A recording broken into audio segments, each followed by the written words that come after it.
They may take our lives, but they'll never take... Oh, yeah, good point. It would absolutely still suck, regardless of other things that they can't take from us.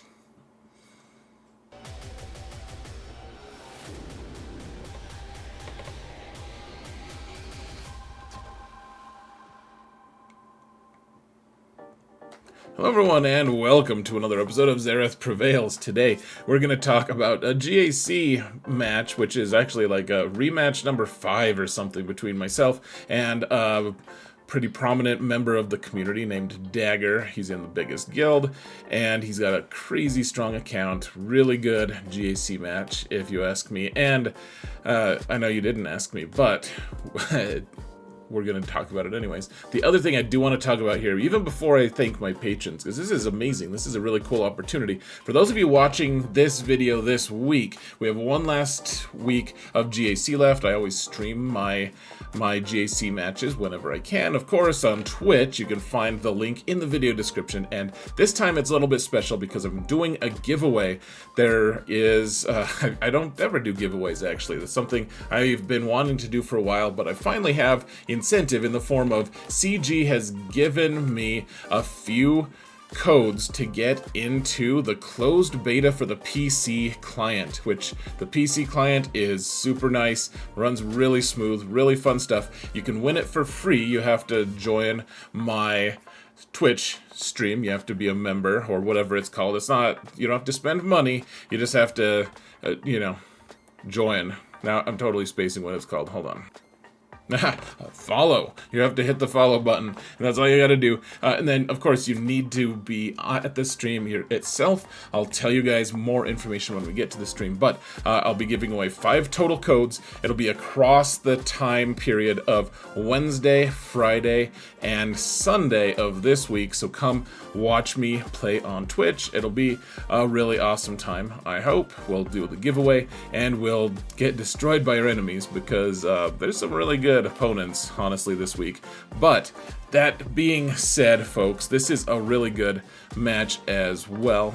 So let's jump into it, folks. We've got a huge shout out to my patrons. I think I need to update this list a little bit. There's a couple names that need to be added, maybe one that needs to be removed. Regardless of your name status on this list, folks, huge appreciation to everyone who is my patron. You guys are amazing. And if you want to support this channel for free, folks, all you gotta do is hit that thumbs up button, like, subscribe, comment, mount the algorithm, folks. The algorithm is streaming on the new PC client, and it is nice, man. It is really nice. So, all right, so we're facing Dagger, and I've done enough retakes of this, actually, of the start, that I forget if I introduced who he was. So let me just say, very good player. It's a rematch, and he's got me beat on pretty much every important statistical everything. Like he's a territory war player who has more GAC Omicrons than I do, which I'm predominantly more of a GAC player. So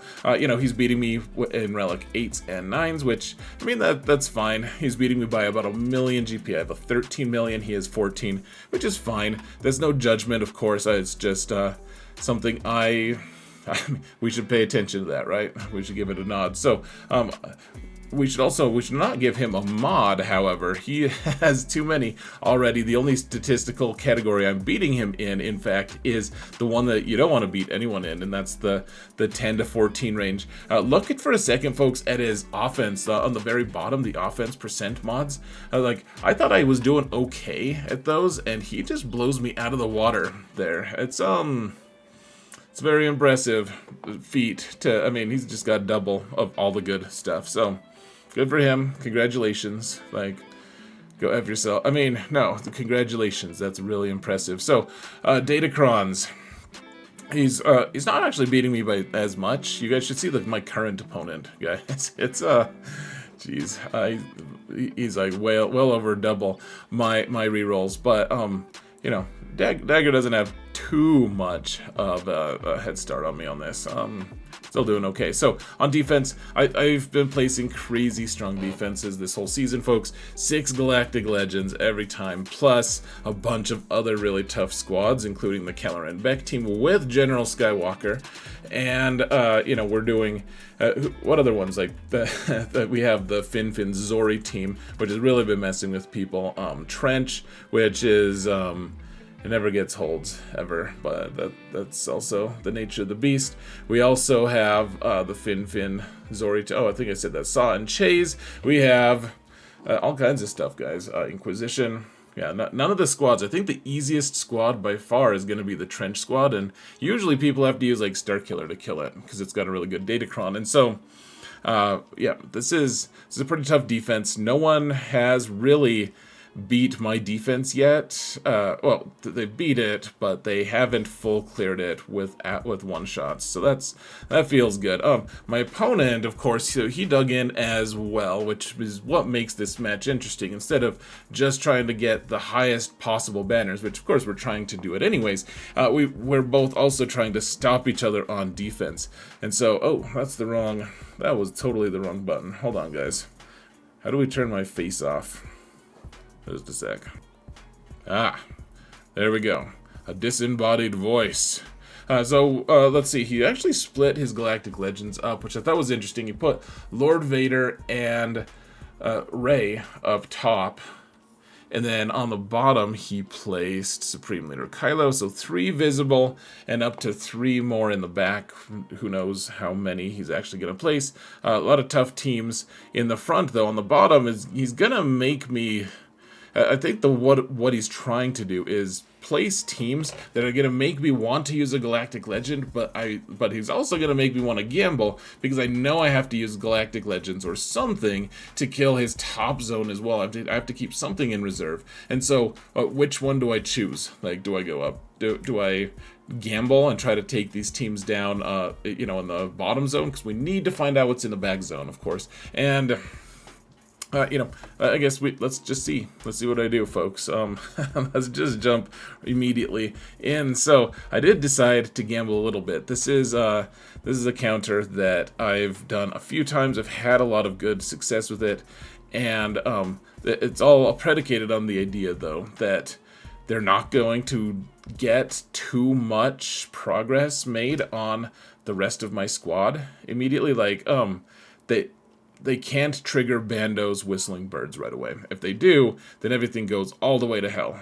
I do have them all clocked so that hopefully Beskar Mando can get into his poop stance, and then Dash can immediately, 1 speed later, do his AoE. So let's see how it goes here, folks. Shall we? Alright, so they hit IG. Now he does his AoE, and immediately, okay, so we got Whistling Birds, and now... they triggered Whistling Birds and were screwed. We needed that to not happen, folks. We needed Dash to go immediately after Bando, and it didn't happen. So it's like, okay, can we just kill Red Trooper at least? And it's looking fairly grim here. Yeah, he popped his ult. We are absolutely screwed. So let's get out of here. I don't think it quite turned meter loaded, so that's good. So I decided, okay, I don't have Darth Vader. He's on defense with Lord Vader. So let's just use Starkiller anyways. And the tricky part here, guys, is Hux has advantage, which means I can't gain bonus turn meter. So we've got to make the most of everything. I did place, I got some lightning off, you know, some stuns, which is nice, but you know, I even got a revive with Visas, man. That almost never happens. It's pretty awesome. Remember, Supreme Leader Kylo has to be the one to kill them on his own turn. So, okay, yeah, so no more revives. That they closed the revive loophole, apparently. But the idea here, folks, was I really, I mean, Starkiller's nice, but I haven't been able to find a great use for him anyways. And whereas this is a this is like a counter that can work and stuff. Like I can at least afford to use this as a counter, right? Like we're not just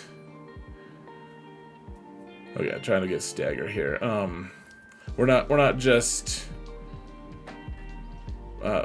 like wasting a really good team. I don't really have a place for Starkiller to hang out anyways, frankly. Dude, you just cost me 2 more banners, a-hole. Yeah, so Starkiller's expendable, and we drop a ton of banners. So that's, you know, it's fine, I guess, but it feels bad. Now, Bo-Katan, people have been praising Bo-Katan on defense a lot, and this has been my biggest counter to it, is just Jedi Master Luke.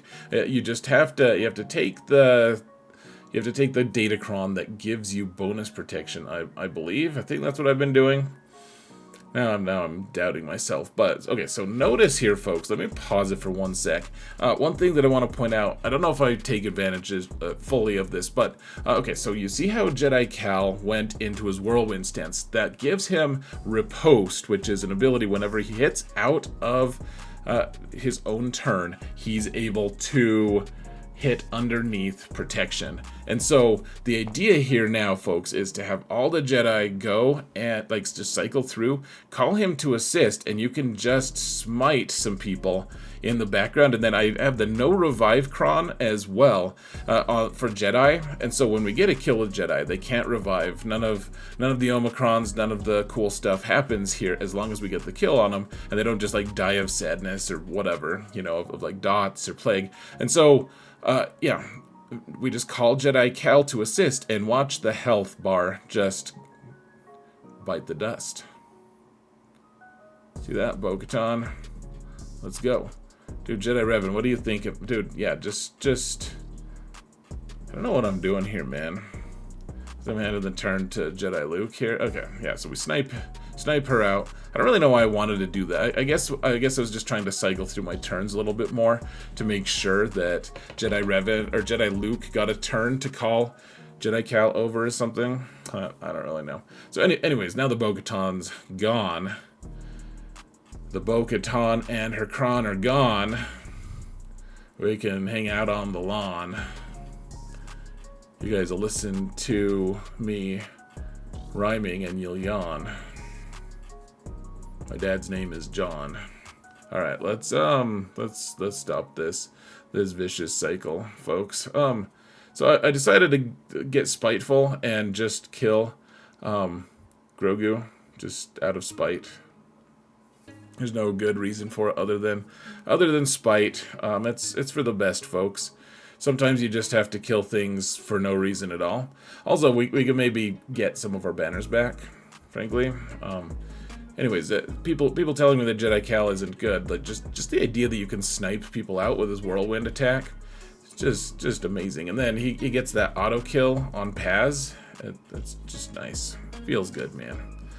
So trying to get some banners back after our abortive attempt with Beskar Mando earlier. Just give some buffs here. Just trying everything to play with our food, get some banners back. All right, 63. That's good enough, I suppose. So we have this Savage lead, Traya team, and a Kelleran Beq team. The Kelleran Beq team, you can use Dark Trooper Moff Gideon here, and really, I mean, these are all, look at this, Mace Windu, Relic 9. He's modded to the teeth, or something. He's bearing his teeth. I don't have any idea, guys. Oh, there's General Skywalker, man. He's a good dude. He knows his business. On a Kelleran Beq team, man, with all those stacks, he gets really scary. So, okay, kill that guy. And then I managed to take out General Skywalker as well, which is, or kill Anakin Skywalker, Jedi Anakin, which is great. I don't know, guys. Dark Trooper Moff Gideon on offense. I know a lot of people have been putting him on defense. I've actually taken some flack. I don't get it, man. A lot of people have been like, dude, you have to, like, don't listen to Xaereth. He's dumb and takes Dark Trooper Moff Gideon on offense. I've heard that a couple places. They're like, as evidence that Xaereth doesn't know what he's doing, and I'm like, man, he has been a linchpin on offense for me, and he just gets destroyed by so many things at this point. I mean, he's still good on defense, but man, he's been money in the bank on offense. So, anyways, let's let's just use the Eternal Emperor here, I guess. I decided I wanted to get the protection regen thing from armor, and because armor was faster than everyone, it worked out. So she got, you know, it would be nice to get a third stack of Beskar ingot, but 2 is fine. 2 will suffice. So now we're isolated, and I got the ult a little quicker than I thought I was going to. But so this has been kind of the trend, folks, lately. I've been using my Galactic Legends in the front. I mean, I only have 2. I have Jedi Master Luke and Sith Eternal Emperor on offense. That's it that I've had this whole season. And I've had no trouble full clearing. Well, I mean, struggles, certainly. But the thing is, I've just been using my Galactic Legends in the front, for, you know, on non-Galactic Legend teams, which... I mean, it seems like maybe I'm a crazy person or something, or maybe I don't want to clear, but there's enough off-meta counters, folks. I'll try to put a link to the off-meta counters video that I just recently put out on all the different teams that you can use to counter things, but there's so many off-meta things right now. It's going... you can take out Galactic Legends in droves of hundreds and thousands, and I'm gonna need to in this, folks. Yeah, so we got Aphra in the back with Hondo. Oh, and then you guys didn't see it, but okay, so this is Rey up top. Let me just pause. So there's Leia and Jabba on the bottom, and that's like the one combination I did not want to see at all for Galactic Legends. But we have to clear the top zone first, because it's always possible. Because he placed 5 Galactic Legends and a bunch of other tough teams. Because Dagger placed 5 and a bunch of other tough teams. Maybe I'll get lucky and he won't be able to clear. And if that's the case, we need to go clear the top zone and get to fleets. And then we'll worry about all of his Galactic Legends. There's no point in us breaking the bank, trying to clear that back zone, if that means I also can't clear the top. So first, let's use there's a pretty standard counter for me. I didn't bring Jedi Cal here, though, baby Cal. Well, I guess that's one discrepancy, folks, in the screenshots I took. I put baby Cal on the team with my Rey, and I put crew on this team instead, which like numbers wise, that's what is supposed to like have the best, like using crew and Maul here instead and taking out baby Cal. That's supposed to be the easiest way to get a kill, to be able to win this match. But yeah, one thing you realize if you don't have baby Cal is you just don't have as much resilience by a pretty significant margin. You notice I'm not doing any damage to Holdo here at all, really. And we have to be able to damage her health by 1 at least. And so I think if I was a little smarter, I would have tried to get riposte on Malicos as soon as I could. So then whenever he was called to assist, he'd be able to go in and hurt Holdo. But as of right now, I can't even do any damage to Holdo at all. Or no, I can do damage, sorry, but I can't actually... Yeah, look at that. It didn't even hardly... It was like 200,000. It didn't even kill her bonus protection. You can't kill other resistance while... Holdo's health remains unscathed, and so I'm just waiting here. Like I can do all this damage, but yeah, like we're on the verge of death here. Like we're on the very brink. For the most part, we're just dead, right? I mean, they've already killed 2 of our other members. Baby Cal probably could have given us the staying power to survive, but instead we turn meter load that Rey team, and that is a huge problem, folks. That is an enormous problem, because I have not, up until this point in the season, failed against Rey with that Cere Malicos squad. It's a very rare thing for me to lose, and in fact, that Holdo was just crazy resilient and just blocked me from being able to do that. And yeah, Holdo right now with Rey, it doesn't work every time against Malicos, but it is working a little bit. So, like, what can I even use now? Like, I don't have a ton of stuff, guys. Remember how I was just telling you we're using off meta all over the place?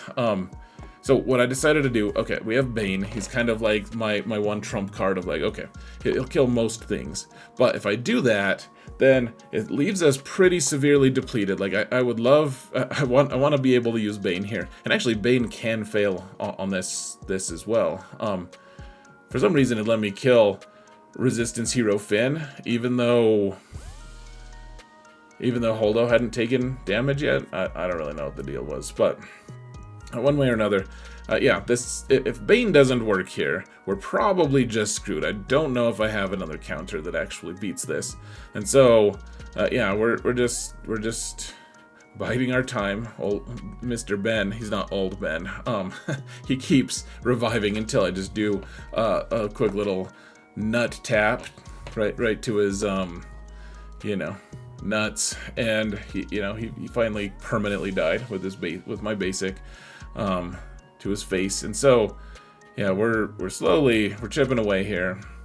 Gotta get Holdo damaged though before we can kill anyone else. There we go, finally got her to the point where we can actually kill other resistance characters. And yeah, but one thing that you'll see though here, folks, is I don't really have enough teams to deal with all the Galactic Legends now, because I needed to kill that Rey with one shot.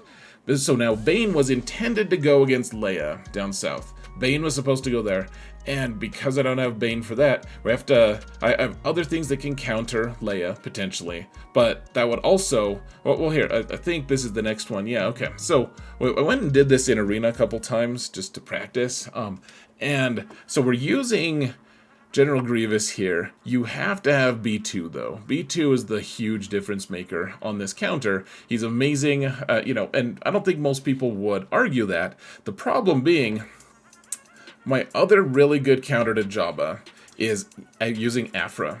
And Aphra is really good at killing Jabba. I've killed a few really high-end, really tough, high-relic Jabba teams this season with Aphra. The one thing is, the linchpin here, the most important part of the Aphra team is using B2. You have to have B2 on the team because she provides the dispel with his AoE, and it provides you with extra turns to be able to instead of getting ground to a halt in the face of the Jabba turn meter gain machine, instead you're able to get a word in edgewise and kind of get your own hype train, your own turn meter train started. And so you need B2. He's essential to both of these counters. And so if we use Grievous here, we can't use Aphra to kill Jabba, and we're gonna have to kill him a different way. And I don't have anything else really. We already used Dark Trooper Moff Gideon up top to kill a really good Kelleran Beq team.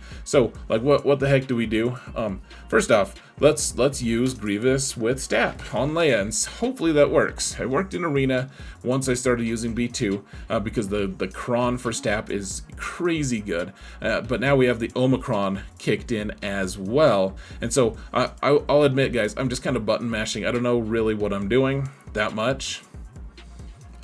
Just doing what seems best at the time and just spamming my moves. Trying to hit Leia when I can, and when she has someone taunting instead, I'll just kill the hell out of them and move right back to Leia. And look at all this turn meter we're gaining, guys. This is it's just incredible, man. The STAP Omicron is really strong. The STAP Datacron in conjunction is just stupid, guys. It is very silly. It's very silly. I've been killing like the Chirrut Baze teams with Saw with this team, and when people actually place Leia, it's just pure joy to be able to use STAP here. So yeah, we take out Leia without really that much trouble. Like, it was pretty one-sided. It's like most of my breakups, just pretty one. I'm like, yeah, I'm ditching you. No, I'm kidding, man. Like I'd broken up with someone for a long time. But all right, 62. Cool. Okay, now we have to kill that Jabba team. But first, let's take out Lord Vader here. And this is such a silly... so, like, against just straight-up Lord Vader, Bo-Katan with her current Datacron, which is almost out of time. Like, it's almost expired. We have 3 more matches to go with it. She just is... She makes things very silly. Do the blind move from Grogu so that Maul is exposed before he starts getting his hits off. Even if he gets his hits off, you're mostly good. Anyways, frankly. But yeah, Bo-Katan, man, she just deletes Lord Vader right now. And she'll actually do a pretty good job even after her Datacron is gone. But currently, with her current Datacron, it's almost just a, hey, if the opponent places Lord Vader, use Bo-Katan to win, you know? And that's just how it kind of ends up. He did steal 5 banners from me, so good job to Lord Vader there. Now, what I ended up deciding, folks, you'll see, I'm taking Night Sisters, but I'm not using my zombie, because there's a chance we can one-shot here. If they manage to kill all of the Night Sisters except for Merrin, then I'll get unlimited turn meter by just spamming basics with her, and I'll end up winning. Now, the chances of that happening are relatively low because my Night Sisters are all Relic 7 here, and they're just significantly tougher to kill than, like, my alts have been able to pull this off a couple times this season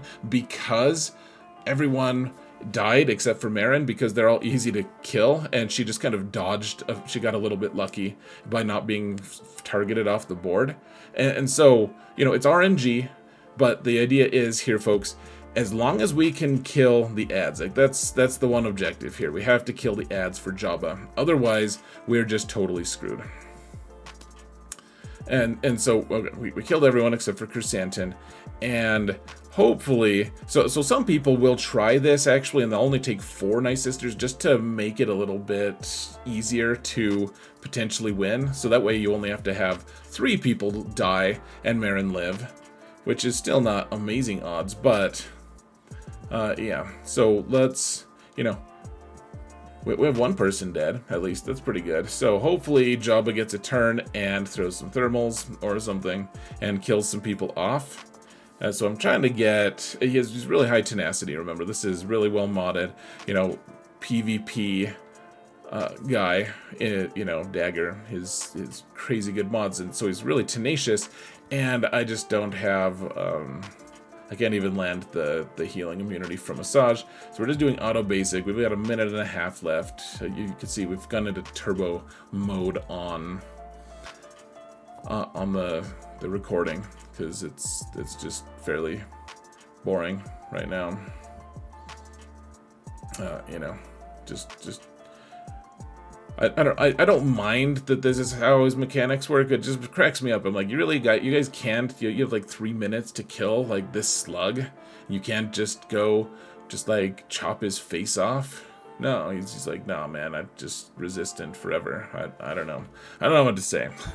So okay, so we've got Aphra here, and this is really scary, guys. Look at, she's Relic 9, all 3 Omicrons, which gives her, you know, even when she's about to die, I think she gets, like, healing, or she gets damage immunity, and, you know, everyone on this squad is just pretty terrifying, frankly.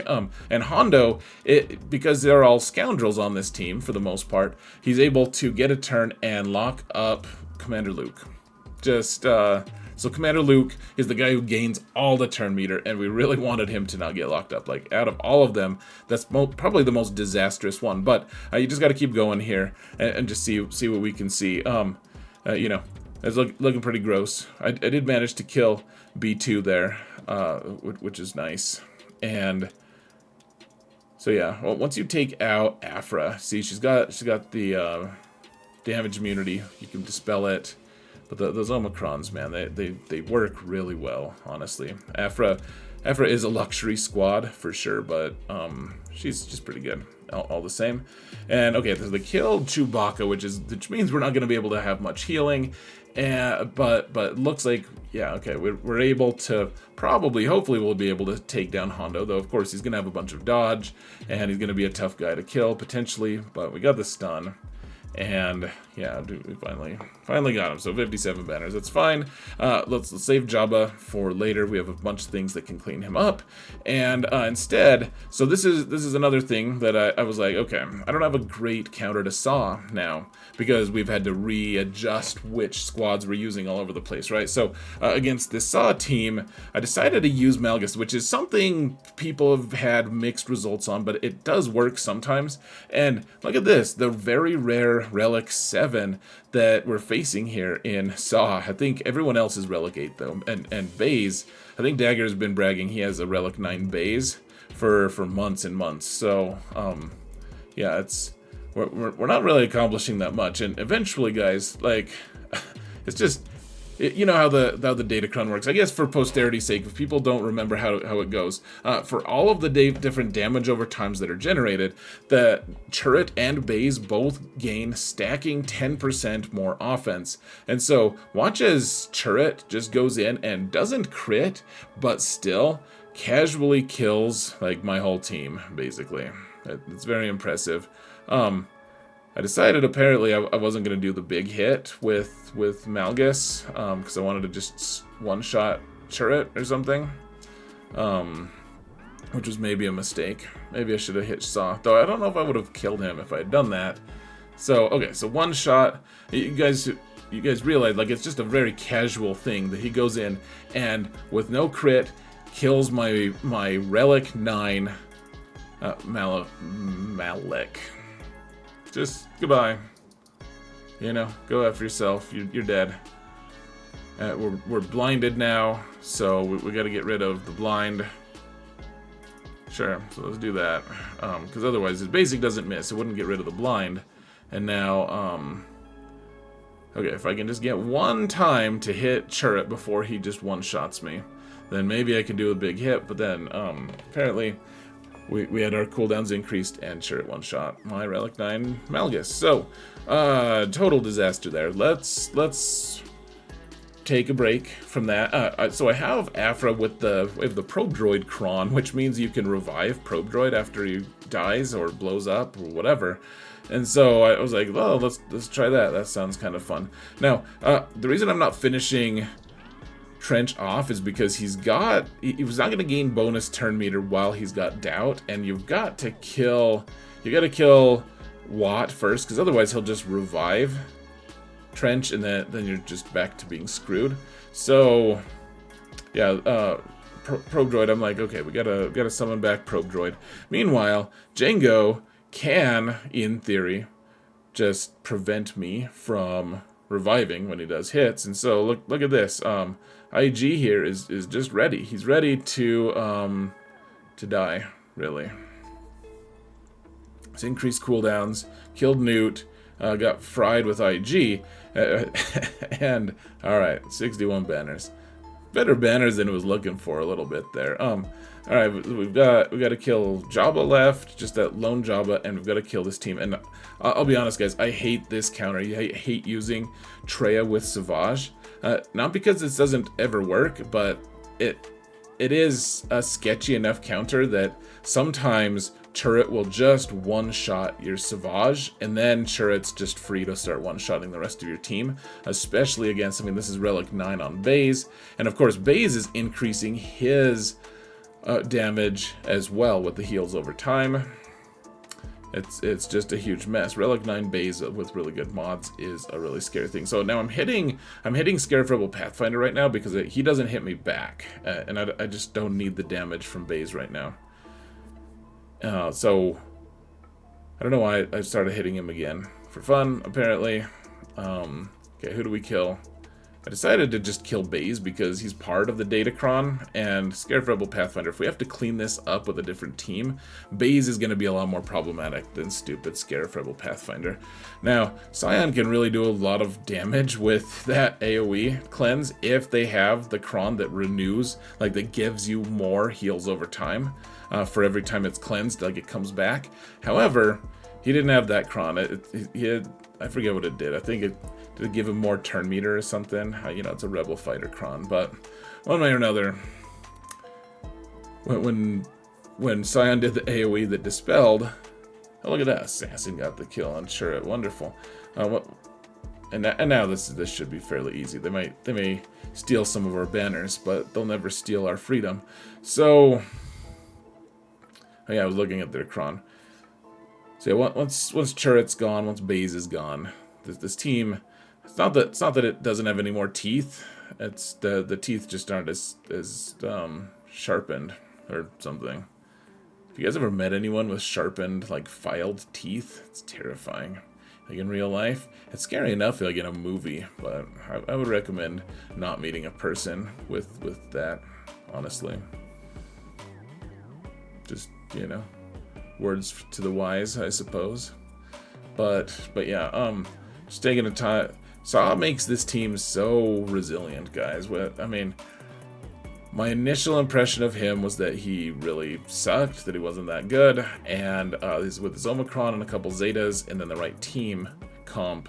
I mean, I know that Chirrut and Baze are amazing because of their Datacron right now, but even so, like, Saw's had a lot more success than any of us really predicted. So, alright, cool. We got through the Chaze team. Get to the back. Pretty standard fleets. Leviathan, Executor, and Malevolence. Yeah, I think that's what it is. So, alright, decided to go. I don't have Kyle Katarn here, but I do have Jin and Cassian. Cassian's really good because he has a lot of potency. He'll be able to get all these debuffs on Jabba. And, I mean, the ability block is almost as good as, like, his healing immunity didn't land this time. Just got a little unlucky, but, yeah, this team, even without Kyle Katarn, you can still finish off a lone Jabba fairly easily.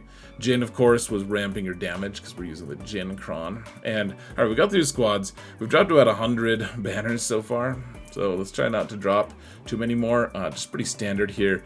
Use Chimera to counter Leviathan, and hope that nothing too weird happens. So get the defender in, do the stun. This is all, you know, just exactly how it's supposed to go.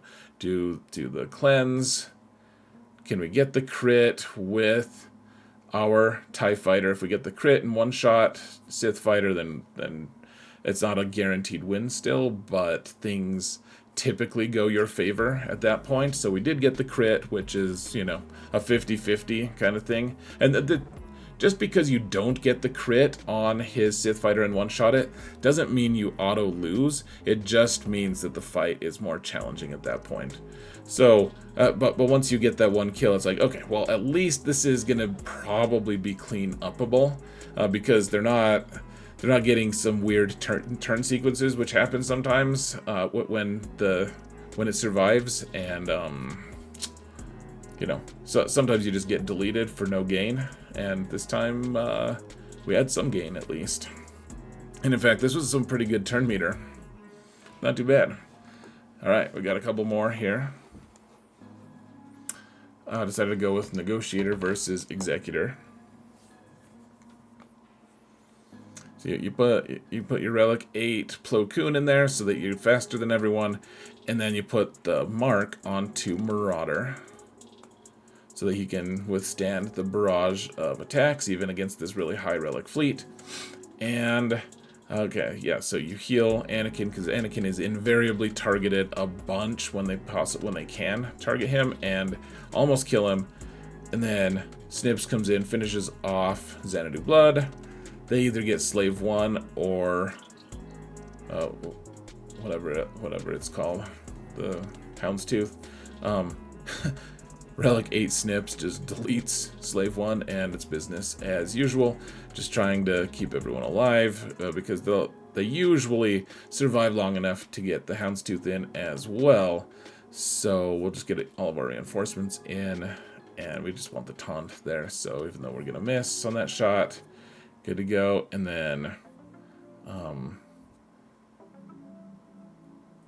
yeah, I was hoping that Relic 8 Plo would do enough damage that maybe we could just kill the Razor Crest before this guy came in. But all right, send in the Y-wing bombers to bomb them for some reason, to bomb other starfighters.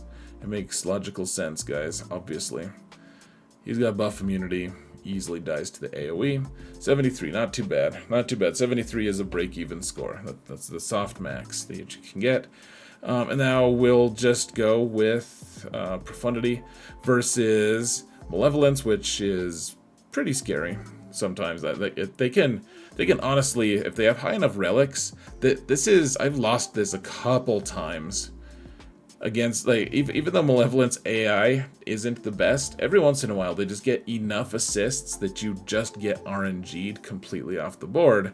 And so, yeah, you just have to pray that you can delete them and you get good assists. And then eventually you can delete their ship, but usually you've either won or lost before your ultimate really becomes that relevant. Okay, killed Hyena Bomber, which is nice, of course. It's very nice.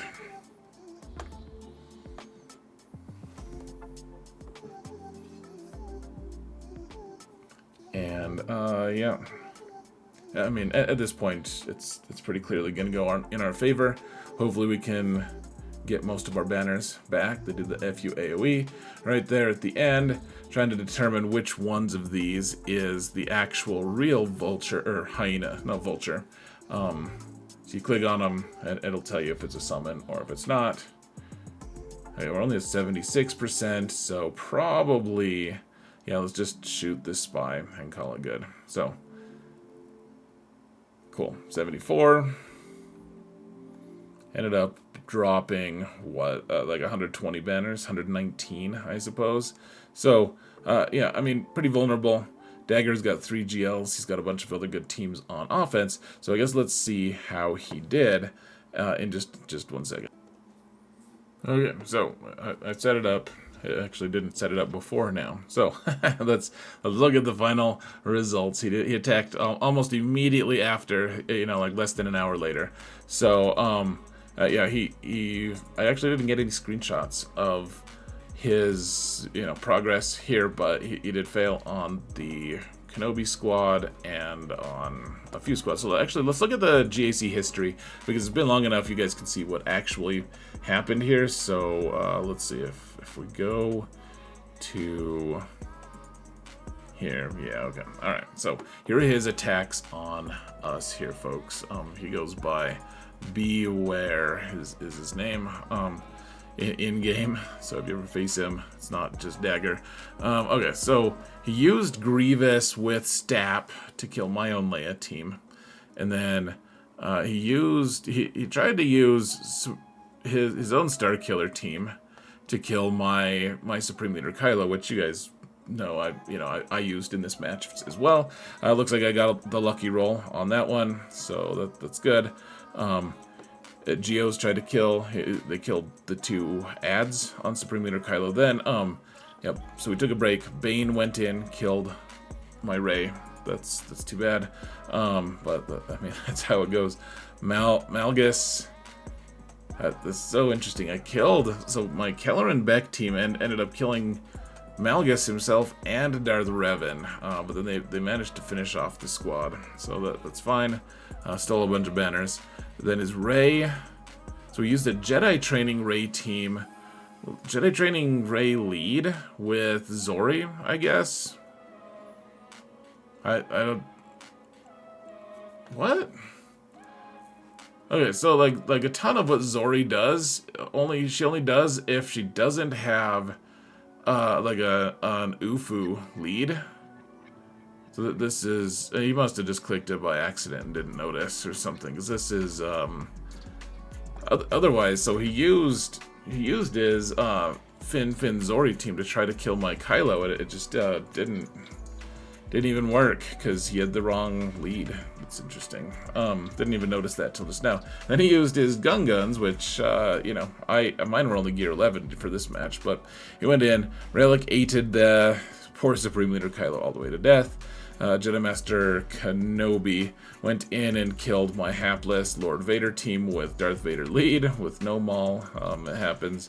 We cost him a banner. Yay for that. And then we've got Reva. Tried to kill Jedi Master Kenobi. Killed everyone but Kenobi. Yeah, so that was good. Then he used Cere Malicos here to kill Inquisition, which is also interesting. If you have crew, that becomes a pretty easy fight. And then he used Dark Trooper Moff Gideon to try to kill Jabba, and not really sure what happened there. He even had a bunch of deflection. I'd be really interested to see how that fight progressed. I have no idea, but one way or another, folks, we did get a match. We did get a kill. We got the win. He might have been able to clear me still. Like, he had still only dropped, you know, like, he could have still won if he had gotten clean one-shots. I don't know if that would have been possible, given the fails that he had already, the teams that he had used, and then he placed so many on defense that it was going to be tough anyways. But one way or another, folks, good end final result. They ended up getting the hold, the no, didn't get cleared, and, you know, an inefficient clear on my end. That's the definition of a good GAC for me. So, huge shout out to Dagger. Thanks for the good match. Thank you all. Thank everyone for watching this. Come hang out on Twitch, and we'll do that giveaway this week. Do a few giveaways. So, thank you all so much for watching. And remember that in all things, Xaereth prevails.